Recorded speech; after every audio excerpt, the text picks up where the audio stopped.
So my name is Adam Parsons. I am the broker of record at Bosley Real Estate, Adam Parsons Real Estate. I help people make decisions that are in their best interest with their real estate. So buying and selling real estate.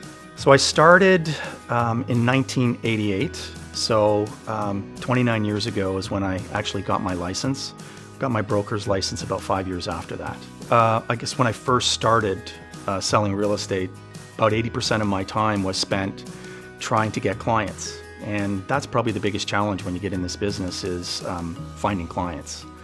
Fortunately, now I spend about 80% of my time helping those clients. My philosophy really is, I try to put myself on the other side of the table when I'm sitting with a client and say, you know, if this was my home, how would I want to be treated? What would I expect? And I think when you do that, you make the right decisions for the client. When you're always putting the client first, it becomes really easy. So I accidentally got into real estate. I was playing professional hockey in Germany at the time, just outside of Munich. And one of my good friends there had just started selling real estate with his father's company. And I had a lot of time off during the day, and I used to spend a little bit of time with him. And as soon as I saw what he was doing, I knew that I wanted to do that. It was meeting with people. He was outside all the time. Every day seemed to be different. And it just seemed like he was just being helpful to people. And real estate was kind of the byproduct of it. And as soon as I saw what he was doing, I said, this is really what I want to do. When I got my license and I started in real estate, I was out of Toronto hadn't been back in Toronto for probably about 10 years. And I didn't have those social connections that I was going to be able to have an easy path. So I got involved in coaching. My first coach was out of California. And the coach basically told me that you need to speak to people all day long. So 50, 60, 70 people, new contacts every day. So I was dialing 4 phones at once, knocking on doors, calling people constantly, doing lead follow-up. I thought this was normal. I thought this is what you did. And, over the years was able to formulate a business and get clients. That's really how I started. And it was tough. It was, you get 99% rejection. So it was something that you just had to persevere and fight through.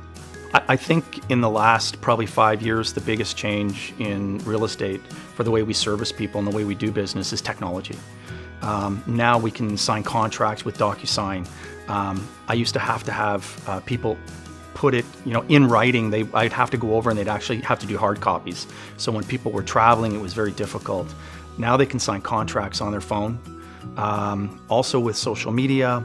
When I first started, there was probably email had just started and cell phones had just started. So it's changed so much now. And the public has access to a lot of the information, which I think is good. It's a good thing. We used to be the keepers of all the information. Now it's really out there. And I think for the people that are really good in our profession, it's really enhanced their business and helped them. I treat their money like it's my money. And I treat them like it was my house. So I think that I have the experience, which is really important, I think, to have experience. But being able to work hard for people and really make sure that you fight for every penny. I think that is one of the biggest things in our industry, that a lot of money can be won and lost at the table through the marketing, through the professionalism of the agent, and obviously through the negotiation of the contract. And I work really hard, go the extra mile to make sure that you get every penny you can. You leave nothing on the table. And again, when you're trying to find the right house for somebody, is to make sure that you sell them that house that is their home, not just a house, a home that they're going to live in for a long period of time. And being able to listen to people and find out exactly what they want is, I think, really important. I think the best salespeople are really good listeners.